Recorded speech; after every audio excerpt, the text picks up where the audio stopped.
Assalamualaikum warahmatullahi wabarakatuh. Selamat pagi anak-anakku kelas 7.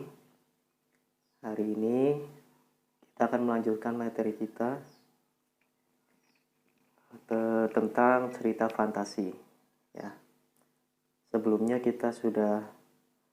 Bapak sudah share beberapa materi pada pertemuan sebelumnya.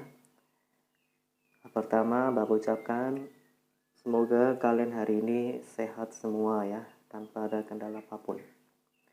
Langsung saja, di depan kalian ini ada bagian C ya. Perhatikan, kalian buka ya buku kalian masing-masing. Menelaah struktur dan bahasa cerita fantasi.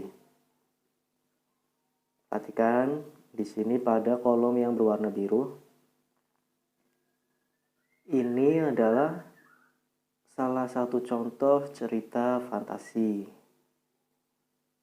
Nah, sebelahnya ini ada strukturnya atau bagian-bagian dari cerita tersebut.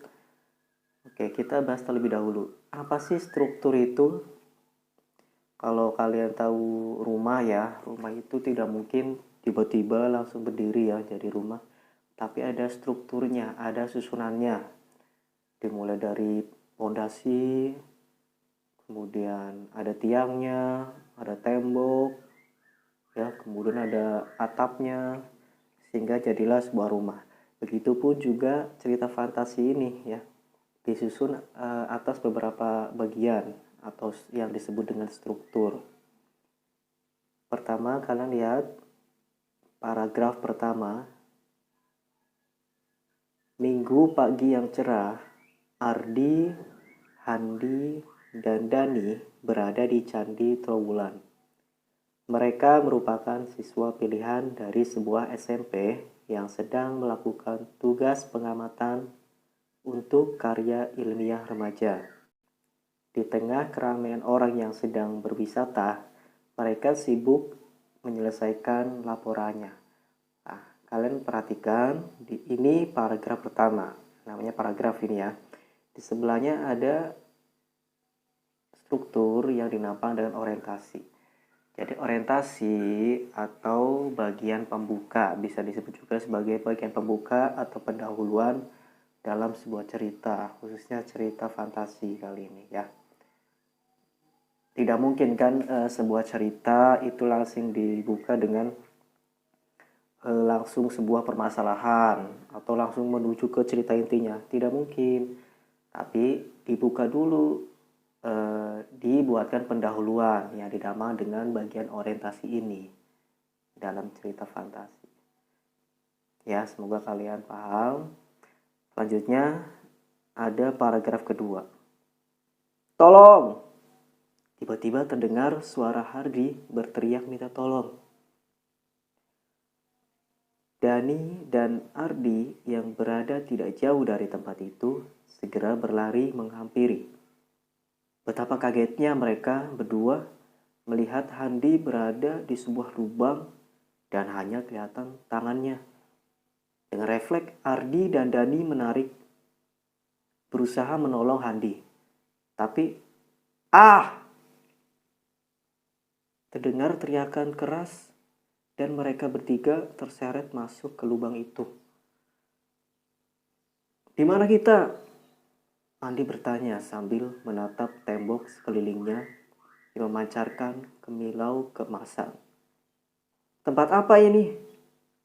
Andi dan Dani bertanya hampir bersamaan. Oke, ini paragraf kedua ya. Di sampingnya ada struktur yang dinamakan dengan komplikasi. Nah, setelah tadi pada paragraf pertama ini sudah dibuka dengan pendahuluan yang dinamakan dengan orientasi.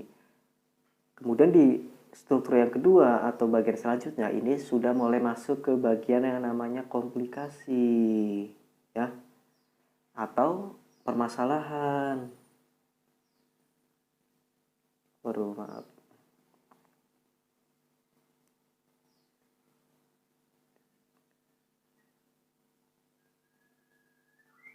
Permasalahan ya. Jadi sudah mulai masuk ke cerita, dimulai dengan inti awal cerita, paragraf pertama, kemudian nih ya, mulai timbul masalah nih pada bagian komplikasi. Disampaikan terlebih dahulu awal mulanya bagaimana ya, dari Handi yang diawali dengan Handi ada teriakan minta tolong, tolong. Ya itu kata tolong itu sebenarnya sudah menjadi ciri ya, ada suatu permasalahan yang terjadi, yaitu pembukaan permasalahan. Mulai lanjut, kemudian pada bagian nih, tiba-tiba di hadapan mereka muncul laki-laki bertubuh kekar. Kalian bertiga saya panggil untuk menemui leluhurmu. Laki-laki tegap itu berujar dengan penuh wibawa. Ketiga anak itu terbelalak. Ya, tahu ya, terbelalak itu kaget. Tiba-tiba dari tadi sedang berada di mana? Candi Trowulan. Tiba-tiba mereka bertiga nih masuk ke dimensi lain dan bertemu seorang laki-laki yang tidak mereka kenal. Mereka pun kaget kan, atau terbelalak ya. Terbelalak itu kaget yang tiba-tiba. Nah, ini sudah mulai tadi sudah disampaikan awal permasalahannya dan minta tolong, kemudian hadir masalah lagi, mereka berjumpa dengan sesosok laki-laki yang tidak mereka kenal. Ini masalah ya. Siapa tahu dia jahat ya. Entah. Itu namanya bagian komplikasi, bisa lihat kalian di bawah. Nah, hingga paragraf ini. Saya mendengarkan teman yang berbeda pendapat dan meresponnya dengan santun. Dan ini bertutur dengan lancar. Nah, ini akhir dari bagian komplikasi ini atau bagian permasalahan ini. Kemudian paragraf selanjutnya, mulailah setelah ada masalah tentu harus ada penyelesaian ya. Nah, bagian penyelesaian ini yang dinamakan dengan bagian resolusi. Ya, selesai Dade menyelesaikan kalimatnya, terdengar dentuman keras. Boom! Seakan ada yang mengangkat mereka bertiga. Tiba-tiba sudah kembali berada di area Candi Trowulan, tempat mereka melakukan pengamatan. Ketiganya mengusap mata, seakan tidak percaya mereka saling berangkulan. Ya. Jadi pada bagian penyelesaian masalah ini atau bagian resolusi ini, mereka bertiga akhirnya bisa kembali ke dunia asal mereka, dunia asli ya, kembali ke Candi Trowulan. Sampai ke paragraf akhir. Nah, ini namanya bagian resolusi ya. Seperti itu ya. Dari permasalahan tentu harus ada solusinya. Ini ya, bagian penyelesaian. Jadi pada struktur cerita fantasi yang perlu kalian catat, garis pokoknya atau garis besarnya ada 3. Yaitu pertama, apa tadi? Orientasi, komplikasi, kemudian ada resolusi. Itu ya, ada 3 tersebut. Itu kalian ingat-ingat, kalian pahami apa sih yang ada di dalam ketiga struktur tersebut. Orientasi isinya apa? Kemudian komplikasi isinya apa? Kemudian resolusi isinya apa? Jadi kalian paham seperti itu. Ya. Nah, di bawah ada kolom. Perhatikan ya, menguraikan ciri bagian struktur cerita fantasi. Di bawah ada kolom, ada orientasi, komplikasi, resolusi. Nah, nanti kalian bisa dilihat ya di halaman tugas ini, Bapak sudah sertakan sebuah cerita, contoh cerita fantasi. Nah, kalian silakan cari strukturnya. Mana orientasi, mana komplikasi, mana resolusi. Ya, paham ya? Kalian kerjakan seperti biasa di buku tulis ya.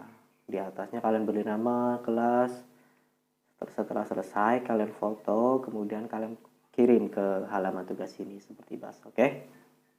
Jelas ya? Kalau ada yang kurang jelas bisa kalian tanyakan di kolom komentar atau ya di kolom komentar saja ya. Seperti itu. Terima kasih. Semoga kita semua selalu dalam keadaan sehat. Sampai jumpa di minggu selanjutnya. Assalamualaikum warahmatullahi wabarakatuh.